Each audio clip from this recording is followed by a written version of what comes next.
Yeah, so I called around to some of these gold-branded venture capital funds, those that have pulled deposits from Silicon Valley Bank or told their startups to start capping the deposits that they put into SVB. And these are some of the most conservative, I would say, well-run venture capital funds around. We're talking about Co2. You have Fred Wilson's Union Square Ventures, also Tribe Capital that I mentioned, Peter Thiel's Founders Fund, and Y Combinator, Gary Tan. Great leadership there. And they're saying that to their startups right now, because of this unknown that we have in Silicon Valley Bank, which, by the way, they say that they bank with 50% of the venture-backed tech and healthcare companies in America. They're saying because of the unknowns here, and they're just being conservative, take some money out of the bank. And so a lot of them are talking about capping their deposits at $250,000. I also read some emails that warn some of their startup founders that even if Silicon Valley Bank dangles a 5% interest rate in front of you,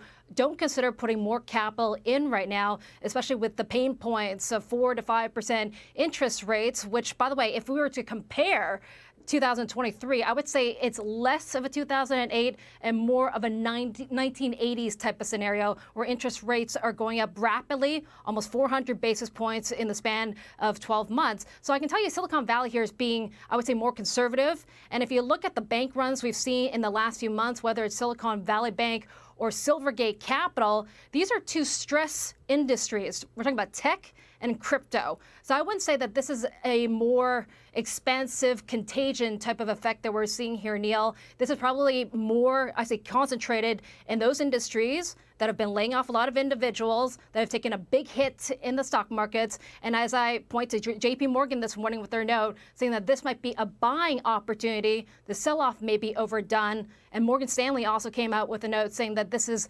not a contagion effect, not 2008, might be just more regionally focused and concentrated right now.